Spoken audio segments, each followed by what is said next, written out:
Em nome do Pai, e do Filho, e do Espírito Santo. Amém.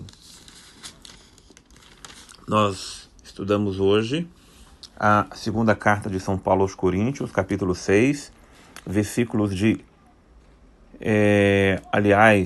segunda carta aos Coríntios, capítulo 7, versículos de 2 até o versículo 16, o final. Veja que essa parte do nosso estudo hoje, ela tem vários pontos interessantes, mas para mim, no meu estudo de hoje, eu quis destacar duas coisas, duas pérolas preciosas, que corroboram aquilo que é o coração de Paulo quando escreve esses versículos. O apelo começa já no versículo 2, quando Paulo diz: acolhei-nos dentro do vosso coração. Paulo, ele tem uma capacidade, uma sagacidade evangélica, não é humana, é evangélica, de saber misturar ternura e rigor, rigor e ternura, vigor e ternura, ternura e vigor. Ele foi rigoroso e vigoroso na correção.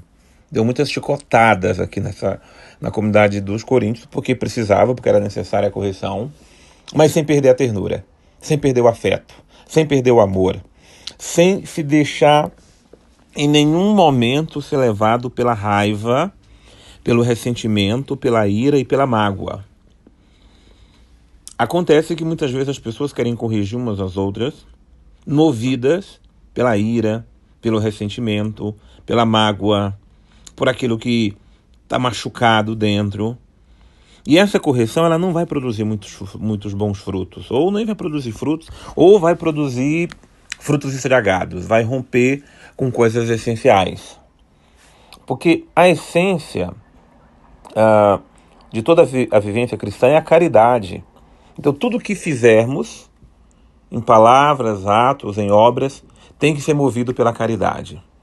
E há momentos que nós não estamos cheios de caridade, não, nós estamos cheios de raiva, de ressentimento. Por isso é preciso, primeiro, fazer aquilo que falou o estudo de ontem, a purificação interior. Purificar, inclusive, os sentimentos, porque os sentimentos foram contaminados pela raiva que a gente passou, pela bronca que está entalada dentro de nós. Porque senão a correção ela não vai ser fraterna. E Paulo, a gente está vendo aqui na carta, ele dirigiu uma dura correção fraterna para esta comunidade. Mas ele não quer rompimento, muito pelo contrário, ele manifesta todo o amor, toda a ternura que ele tem. Ele fez isso já no nosso estudo anterior, não é? As palavras afetuosas que ele dirigiu, e agora ele, de uma forma mais afetuosa ainda, o versículo 3, inclusive, diz o seguinte: já vos declaramos que estáis em nosso coração. Vocês estão no nosso coração, unidos na morte e unidos na vida. Vocês são nossos, está dentro de nós para viver e para morrer. É uma verdadeira declaração de amor, de afeto, de ternura, de querer bem ao outro. Quem quer bem, corrige com amor. Quem quer bem, quem ama de verdade, não é só querer bem, é amar muito, né? Tem zelo. E Paulo tem muito zelo pelas comunidades, pelos irmãos, na fé, e por isso que os corrige. Mas os corrige no amor. Muitas coisas de Deus se perderam, ou porque faltou o zelo da correção, ou porque faltou o amor. E ficou só na ternura, no afeto, no deixa pra lá, no deixa disso. Deus vai resolver. Não é Deus que vai resolver essas coisas. Nós é que temos que, em nome de Deus, muitas vezes tem que falar em nome de Deus. Mas falar com o espírito evangélico, né? Jesus já nos falou lá no Evangelho como é que deve corrigir o irmão quando ele pecar, falhar, algo assim por diante. Esse é um ponto, é uma riqueza maravilhosa. O outro ponto, para mim, é a partir do versículo 8.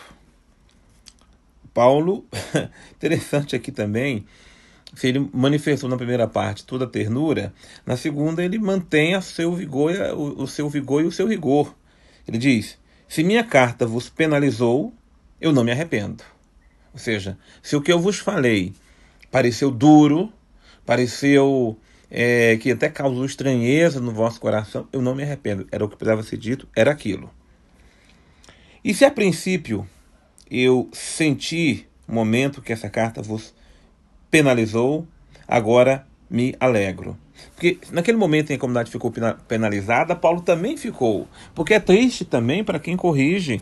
Causa uma dor no coração, na alma. Não pensa que a gente se alegra em corrigir ninguém, não. Mas agora me alegro.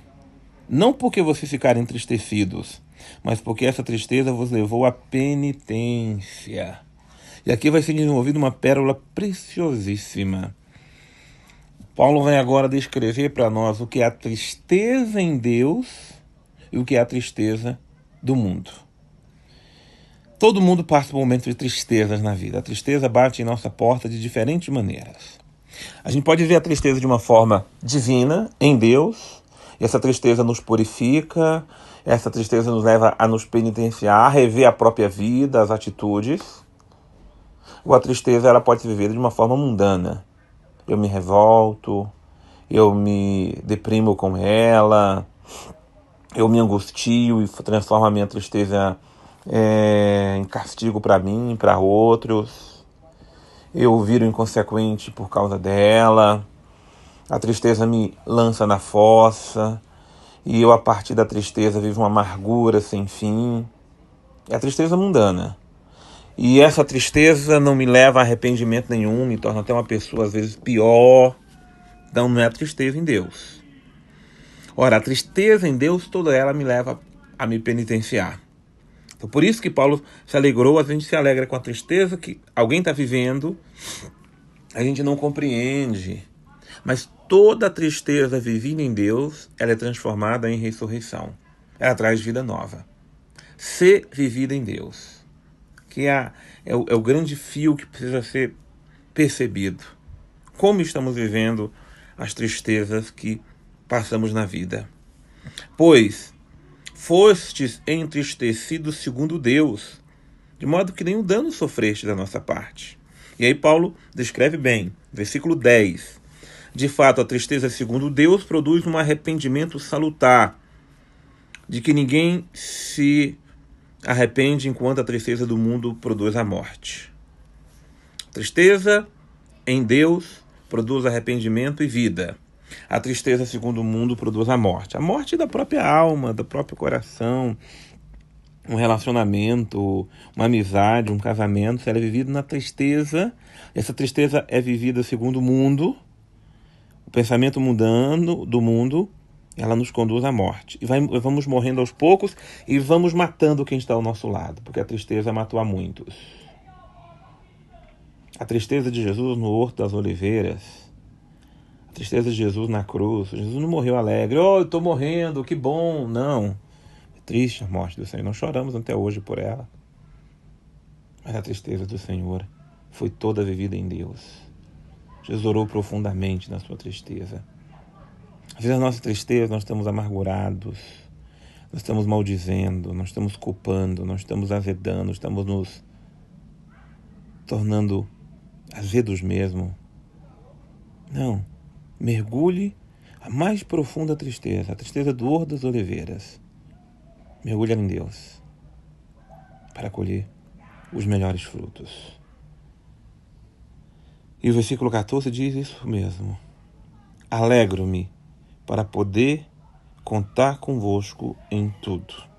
A alegria de Paulo com esta comunidade é justamente por saber que a tristeza momentânea, ela produziu uma sacudida, uma renovada no coração daquela comunidade.